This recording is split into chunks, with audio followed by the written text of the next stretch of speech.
بسم اللہ الرحمن الرحیم۔ رب کائنات نے اپنے بے پایاں احسان اور فضل و کرم سے حضرت انسان کو اس دنیا میں اس کے وسائل اور ضروریات کے ساتھ ایک مخصوص وقت کے لیے بھیجا ہے، جس میں اپنی زندگی کا ہر لمحہ بسر کرتے ہوئے حضرت انسان کو یہ احساس لازم رہنا چاہیے کہ وہ اللہ کے لطف و کرم کے سائے میں ہے تو وہ بچا ہوا ہے، اگر وہ اللہ کے فضل میں نہ ہوتا تو شاید کب کا وہ اس دنیا سے چلا جا چکا ہوتا۔ اللہ رب العزت نے اپنے اسی فضل اور احسان کا ذکر کرتے ہوئے قرآن میں یہ بات فرمائی ہے کہ وَآتَاكُم مِّن كُلِّ مَا سَأَلْتُمُوهُ، تم نے رب کے در پہ آ کر جو بھی مانگا اور تمہاری جو بھی ضرورت ہوئی رب نے وہ تمہیں عطا کیا۔ وَآتَاكُم مِّن كُلِّ مَا سَأَلْتُمُوهُ، اس نے وہ چیزیں تمہیں عطا کر دیں جس کے متعلق تم نے سوچا بھی نہ تھا کہ یہ ہماری زندگی کے لیے لازمی ہیں، ضروری ہیں۔ اس کی نعمتیں اتنی ہیں کہ ان تعدوا نعمت اللہ لا تحصوها، تم ان کا شمار نہیں کر سکتے۔ جب تم شمار نہیں کر سکتے، اس کے فضل و کرم میں رہتے ہو اور اس کا لطف تمہارے اوپر نازل ہوتا ہے، اس کی رحمت دن رات تمہیں تھامے ہوئے ہے۔ وَهُوَ الْقَاهِرُ فَوْقَ عِبَادِهِ وَيُرْسِلُ عَلَيْكُمْ حَفَظًا، وہ تمہارا کنٹرولر ہے، اس نے اپنے اوپر رحمت کو فرض کیا ہے اور ہمہ وقت وہ تمہاری حفاظت کے لیے فرشتوں کو بھیجتا ہے، اسباب مہیا کرتا ہے، تمہاری حفاظت کے سامان کرتا ہے۔ کس لیے؟ اس لیے کہ وہ تم پر رحمت کرتا ہے، وہ تم سے پیار کرتا ہے، وہ تم سے محبت کرتا ہے۔ اگر اسے تمہاری فکر نہ ہوتی، اگر وہ تم سے رحمت والے معاملے نہ کرتا ہوتا تو وہ تمہیں یوں ہی چھوڑ دیتا، وہ تمہیں حیوان بنا دیتا، وہ تمہیں عقل سے مفلوج کر دیتا۔ اس نے تمہارے اوپر رحمت کرتے ہوئے تمہارا جسم بھی صحیح سالم بنایا، تمہیں عقل و شعور سے بھی نوازا، تمہیں صلاحیتیں بھی پوری عطا کی۔ اب باقی کیا بچتا ہے کہ انشکر للہ، اب تیرا فرض یہ ہے کہ تو اللہ کا شکر ادا کر، تو زندگی کے ہر وقت میں اپنے رب کی محبت سے سرشار رہے، جو وہ تجھے تیری روحانی ضرورت کے سامان عطا کرے تو اس روحانی خوراک کو اپنے اندر سمو لے۔ اگر تو نے اس روحانی خوراک کو نہ لیا، اپنی روح کو مردہ کیا، تو یاد رکھ تیرے جسمانی خوراک کے معاملے ہم ٹیڑے میڑے کر دیں گے۔ اور جس بندے نے بھی آسمان سے اترنے والی تعلیم کو، اس روحانی خوراک کو اپنے سینے سے نہیں لگایا، خالق کائنات نے اس کے لیے اس کی دنیا کی زندگی تنگ کر دی۔ فَإِنَّ لَهُ مَعِيشَةً ضَنْكَ، ہم نے اس کا نرم گرم بستر اس کے لیے حرام کر دیا، ایسی بیماری میں مبتلا کیا ہے، نہ چل سکتا ہے، نہ بیٹھ سکتا ہے، نہ لیٹ سکتا ہے۔ اس نے ہماری کتاب کو نہ مانا، ہم نے اس کے لیے ایسی بیماریاں رکھ دی کہ یہ چینی نہیں کھا سکتا، میٹھا نہیں کھا سکتا۔ ہم نے اس کے لیے ہر طرح کی نعمت کا سامان کیا تھا، لیکن اس نے ہمارے نبی کی سنت کو پس پشت ڈالا۔ دیکھ ریٹن فارم میں اس کے لیے ہم نے کن کن چیزوں کو حرام کروا دیا۔ اس کو نمک تک سے پرہیز کروایا گیا کہ اس کی جان کو کچھ ہو نہ جائے۔ رب نے تیرے اوپر ساری رحمتیں کی تھی۔ ان الانسان لظلوم کفار، ان ساری نعمتوں کے باوجود انسان ظالم بھی ہے اور ناشکرا بھی ہے، شرک بھی کرتا ہے، ناشکری بھی کرتا ہے، اور اللہ کی رحمت بڑھتی چلی جا رہی ہے۔ اگر وہ بندوں کو ان کے گناہوں کی پاداش میں پکڑنا شروع کر دے تو اللہ فرماتے ہیں کہ زمین پر کوئی جاندار باقی رہے ہی نہ۔ تم اللہ کی وہ قدر نہیں کرتے، تم اللہ کا وہ احترام نہیں کرتے جو اللہ کا حق ہے، لیکن اس کے باوجود وہ تمہاری ساری حرکتوں کو جاننے کے باوجود وہ تمہارا پردہ کیے ہوئے ہے۔ اس نے تمہارے ڈھکے ہوئے ہیں، وہ تمہارے پردے چاک کر کے لوگوں کے درمیان تمہیں عام نہیں کر رہا، تمہیں ذلیل اور رسوا نہیں کر رہا۔ اگر آج اللہ پردے چاک کر دے ہم تو نظریں ملانے کے قابل نہ رہیں۔ اور پھر اللہ سبحانہ و تعالیٰ کا یہ خاص کرم ہے کہ اس نے گناہوں کی بو نہیں رکھی۔ اگر گناہوں کی بدبو ہوتی تو ہم تو ایک دوسرے کے قریب بھی نہ بیٹھتے، ہماری حالت کیا ہو جاتی۔ اس لیے اللہ سبحانہ و تعالیٰ فرماتے ہیں کہ ادخلوا فی السلم کافہ، یہ مانتے تو ہو کہ اللہ نے سب کچھ تمہارے لیے کیا ہے، بدلے میں کہا کیا ہے اللہ نے کہ اللہ کی بندگی کرو، اللہ سبحانہ و تعالیٰ کا شکر ادا کرو، سجدہ، عبادت، نظر نیاز یہ سارا اسی کے نام کا کیا کرو۔ کسی کا نام زبان پر آئے تو ایک اللہ کا نام آئے۔ اللہ کے اندر اللہ سبحانہ و تعالیٰ کے ہاں غیرت کی بڑی اہمیت، اللہ بڑی غیرت والا ہے۔ وہ یہ پسند نہیں کرتا کہ ایک بندہ اس کے در کا رہے۔ یار ہم اپنے آپ کو دیکھیں، ہمارے کام کرنے والے لوگ یا ہم جہاں پر کام کرتے ہیں ہم یہ بات پسند نہیں کرتے کہ ہمارے گھر کے افراد، حتیٰ کہ بیوی ہے، ہم بیوی کے بارے میں یہ سوچنا بھی گوارا نہیں کرتے کہ یہ اپنی حاجت کسی دوسرے مرد سے پوری کروائے۔ تو کیوں؟ اس لیے کہ ہم بیوی کی کفالت کے ذمہ دار ہیں، ہم اس کے ایک ایک خرچے کو اپنے کندھوں پر لیے ہوئے ہیں، اللہ نے ہمیں اس کا ذمہ دار بنایا ہے۔ اللہ رب العزت نے اپنے سارے معاملات واضح قرآن میں بتلایا کہ انسان کا رزق اللہ کے ذمے ہے، انسان کی حفاظت اللہ کے ذمے ہے، انسان کی ضروریات اللہ کے ذمے ہیں۔ جب ساری چیزیں اللہ نے اپنے ذمے لی ہیں اور اللہ پوری بھی کر رہا ہے، بندہ پھر کسی اور کے در پہ جا کے سجدہ کرے، محبتیں کسی اور کے نام لگائے، وفائیں کسی اور کے ساتھ کرے، اللہ کے ساتھ بے وفائیاں، نافرمانیاں، بغاوتیں، سرکشیاں یہ سارا کچھ کرتا چلا جائے، تو اللہ فرماتے ہیں یا ایھا الذین آمنوا من یرتد منکم عن دینی، اے ایمان والو اگر تم میں سے کسی نے اپنے دین کو چھوڑا، اگر تم میں سے کوئی مرتد ہو گیا، اور مرتد کیا ہوتا ہے؟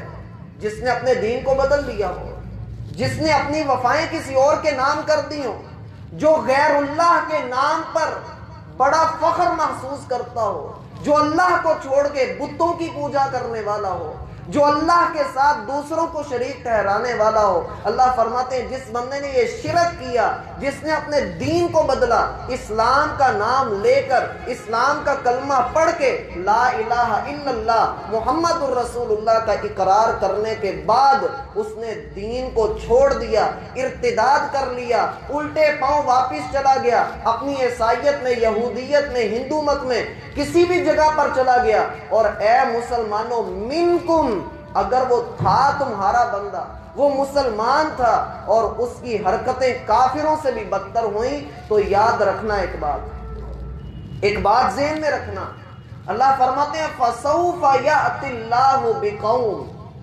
اللہ ایسے لوگوں کو تباہ ضرور کرے گا، ان کو زمین بھی پھر نصیب نہیں ہوتی۔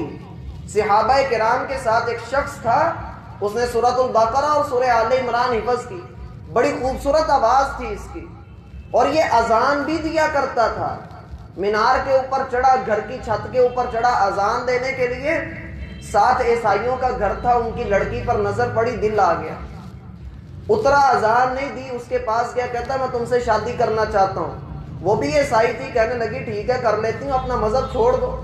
کہنے لگا ٹھیک ہے، دل ہے تو سب ہے۔ اس نے دین چھوڑا اور اس کے ساتھ نکاح کر لیا، تھوڑے دن گزرے اس کی وفات ہو گئی۔ صحابہ کرام کو پتہ نہیں تھا کہ اس کی یہ حرکت ہے، اور بعض روایات میں آتا ہے کہ ان کو پتہ بھی تھا۔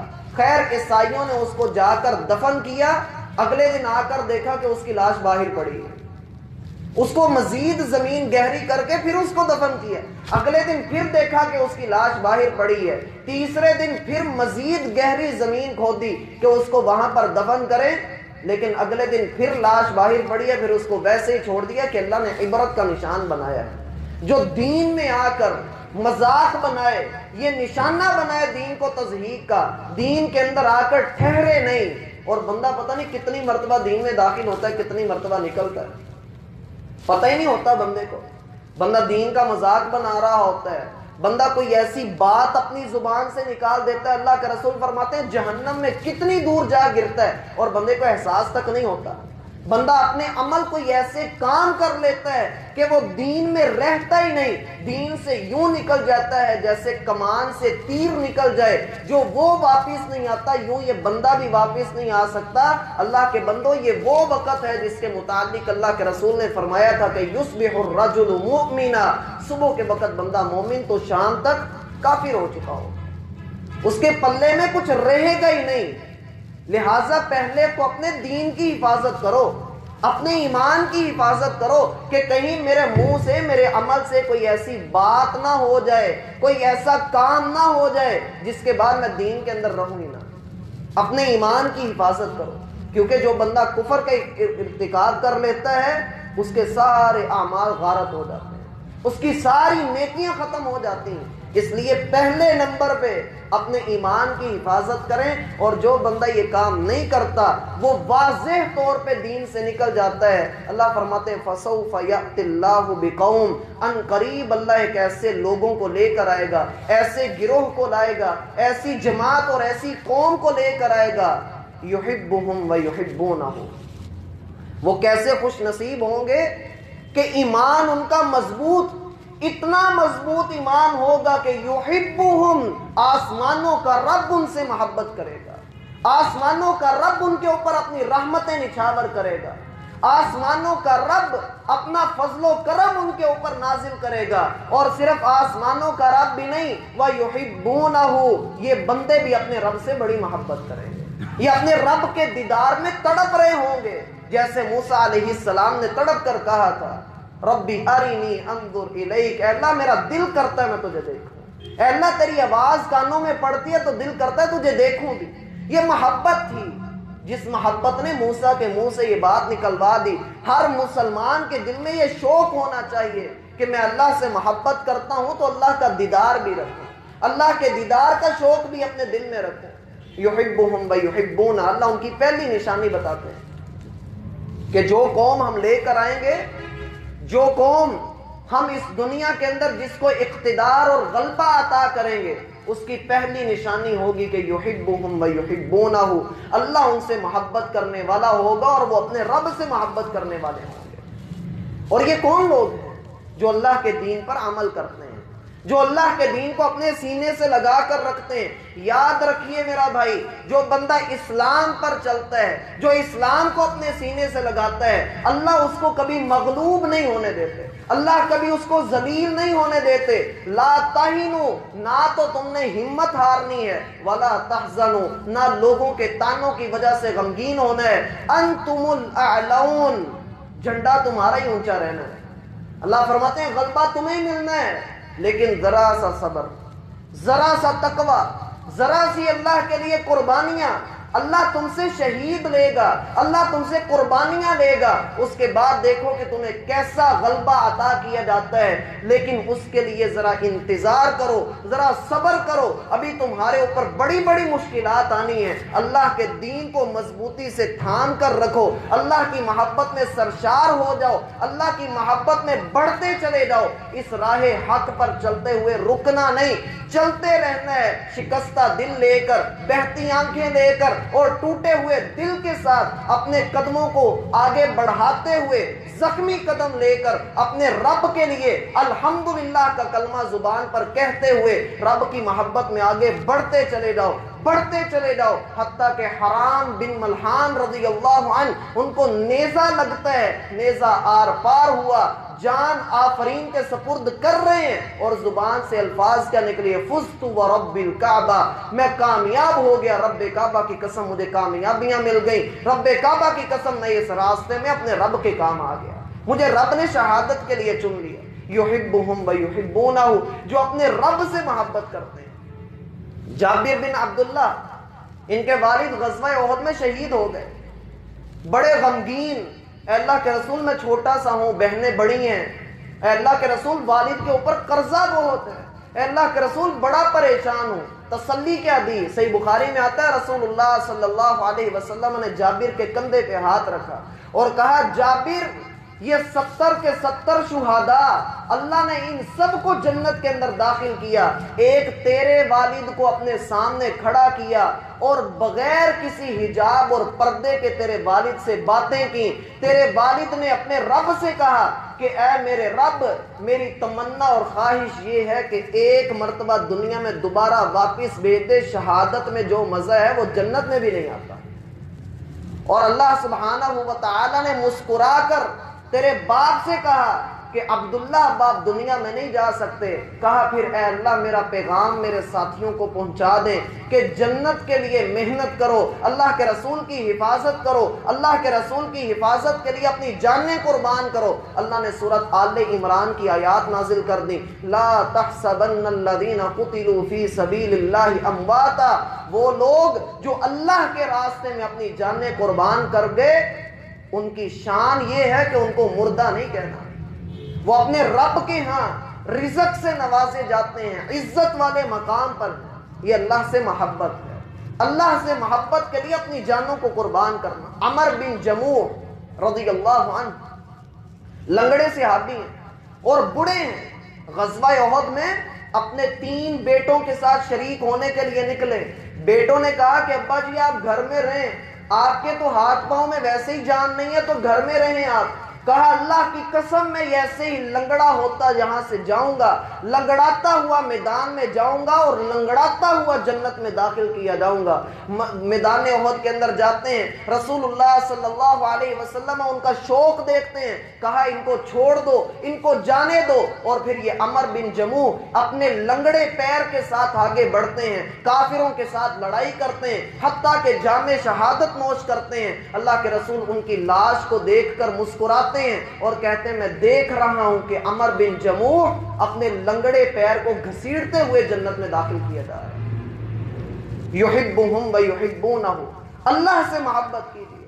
سیدنا عمیر رضی اللہ عنہ کو دیکھیں، غزوہ احد ہی کا واقعہ ہے. کھجوریں کھا رہے ہیں، اللہ کے رسول فرمانے لگے کھجوریں کھا رہے ہو، جنت تمہارا انتظار کر رہی ہے. کہا اللہ کے رسول بس یہ تھوڑی سی. پھر ساتھ ہی کھجوریں پھینک کر کہنے لگے جنت میں اتنی دیر جانے کے لیے رکا کون رہے، آگے بڑھے. میدان جہاد کے اندر چھلانگ لگائی، لڑتے لڑتے شہید ہو گئے. سیدنا حمزہ بن عبد المطلب کو دیکھیے کہ کیسے ان کو شہید کیا گیا. یہ سارے اللہ سے محبت کرنے والے.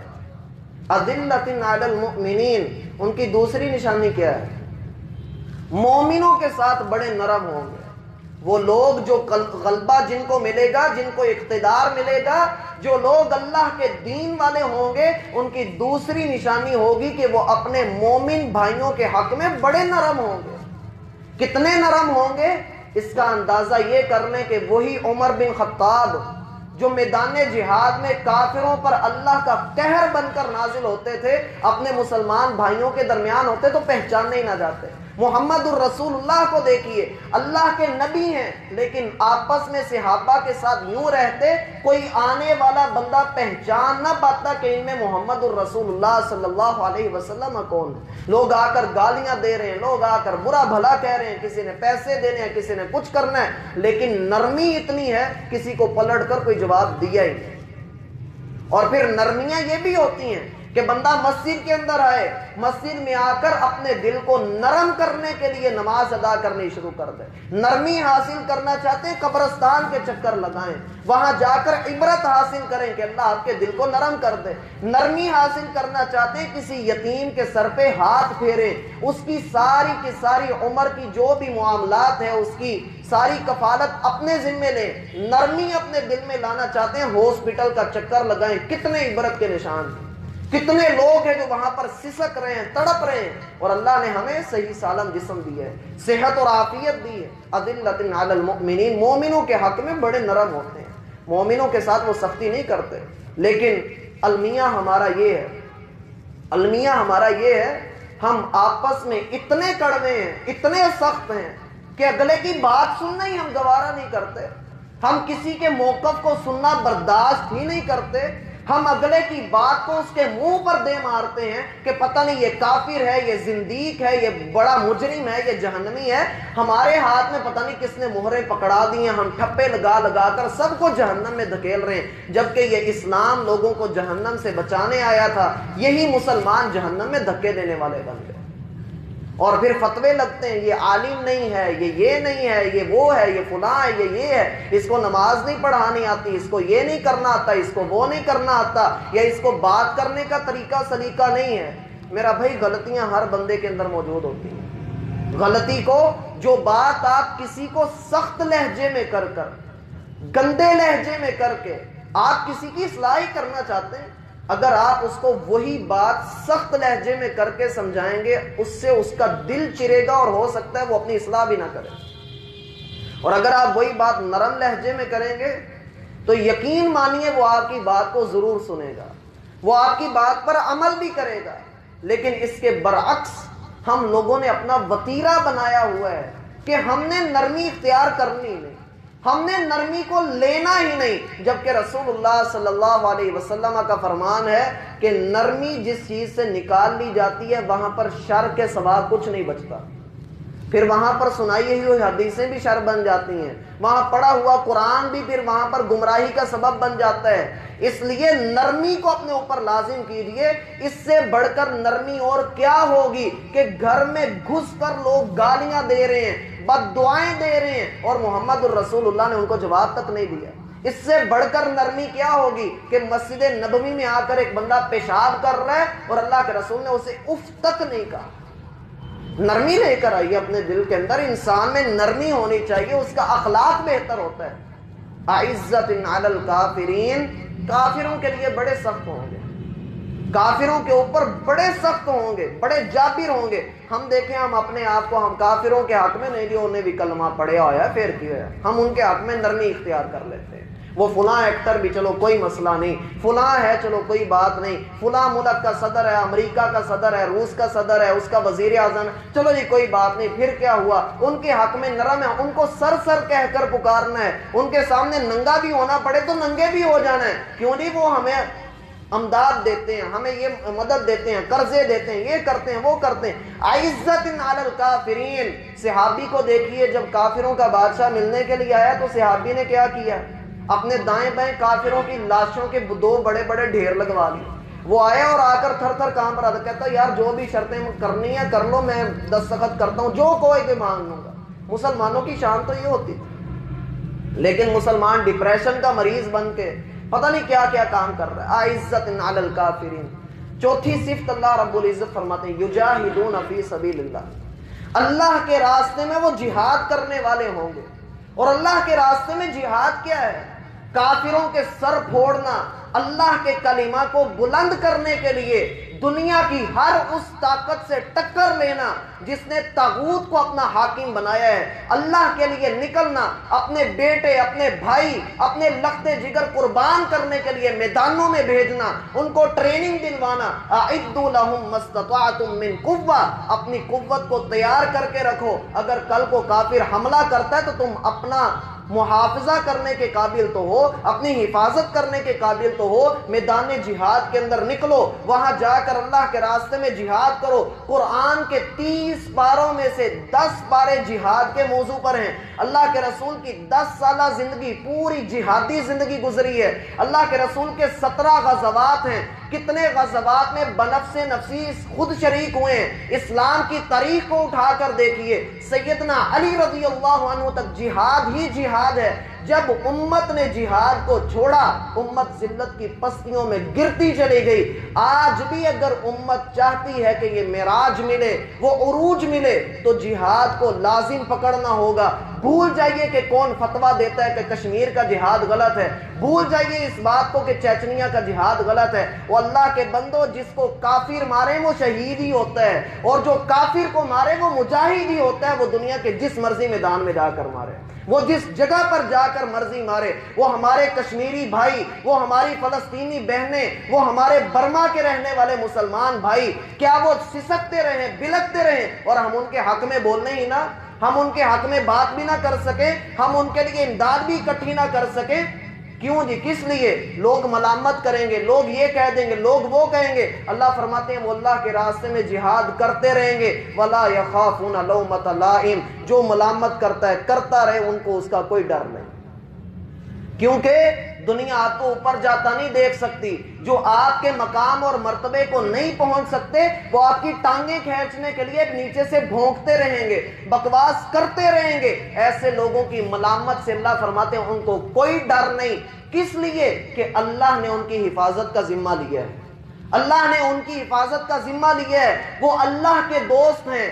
یہ جو جوان ہمیں نظر آتے ہیں جنہیں ہم صفوں سے پیچھے دھکیلتے ہیں، اللہ کی قسم یہی بڑے ہو کر ہماری حفاظت کرتے ہیں، یہی سرحدوں پہ جا کر کبھی فوج کے ساتھ مل کر ہماری حفاظت کرتے ہیں، کبھی کشمیر میں جا کر انڈین آرمی کو ناکوں چنے چبواتے ہیں، کبھی فلسطین میں ہماری بہنوں کے سروں پر دستے شفقت رکھتے ہیں۔ ان کو سلام نہ کیا جائے تو اور کیا کیا جائے؟ لیکن المیہ یہ ہے کہ ہمارے اپنے ہی مسلمان بھائی، اپنے ہی علم رکھنے والے، وہ ان کو کافر کہتے ہیں، ان کو فسادی کہتے ہیں۔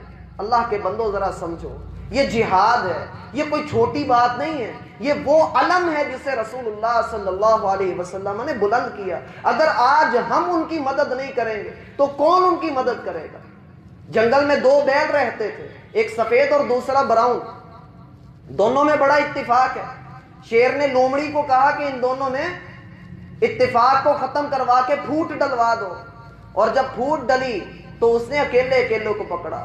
ایک بندے نے تیتر پکڑا اور اس کو لے کر گھر آیا، اس کو کھانا پینا دیا اور اس تیتر کو کہنے لگا بول میرے تیتر بول۔ تیتر بولنا شروع ہو گیا۔ مہینہ 2 مہینے اس نے تیتر کو اپنے گھر میں پالا اور اس کو یہی سکھاتا رہا کہ بول میرے تیتر بول، اور وہ تیتر پنجرے میں بند بولتا رہا۔ ایک دن اس نے پنجرا اٹھایا، جنگل میں لے کر گیا، اس کے سامنے دانا پھینکا اور کہنے لگا بول میرے تیتر بول۔ تیتر پھر چیخا اور پھر ارد گرد کے جتنے تیتر تھے انہوں نے سمجھا کہ شاید ہمارا کوئی تیتر مشکل میں پھنسا ہوا ہے، آؤ اس کی مدد کو چلیں۔ ان کو نہیں پتا تھا کہ شکاری نے جال لگایا ہوا ہے۔ سارے تیتر وہاں پر آئے اور آ کر پھنس گئے۔ یہی کچھ حال ہمارا ہے۔ اللہ کی قسم ہمیں جو ہے وہ وہاں پر لقمے ڈالے جا رہے ہیں، ہمیں امداد کے نام پر وہ کلفی پکڑائی جا رہی ہے، ٹافی دی جا رہی ہے، اور ہم صرف وہ کھانے میں مصروف ہیں۔ تیتر بول رہا ہے، ہمارے مسلمان بہن بھائی سسک رہے ہیں، کوئی پکڑا گیا ہے، کوئی سہونی پنجوں کے اندر جکڑا ہوا ہے، وہ چیخ رہا ہے، لیکن ہم صرف اپنے کھانے کی طرف فکر کیے ہوئے ہیں۔ یہ جو آگ دوسرے کے گھر میں لگی ہے یہ کل کو میرے گھر میں بھی پہنچے گی، اس لیے جہاد کو لازم کر، اس کے اوپر عمل کر، اس کے لیے نکل۔ اگر نہیں نکلے گا تو کل کو تیری بہن بھی ہے، ماں بھی ہے، بیٹی بھی ہے، بیوی بھی ہے، ان کی عزت کا معاملہ کیسے کرو گے؟ ان کی حفاظت کیسے کرو گے؟ اس کے لیے نکلو، کیونکہ مومن کا زیور اس کا اسلحہ ہوتا ہے، اس کی ٹریننگ ہوتی ہے۔ اللہ کے بندو اس کے لیے کوشش کرو۔ اللہ ہم سب کا حامی و ناصر ہو۔ وما توفیق الا باللہ۔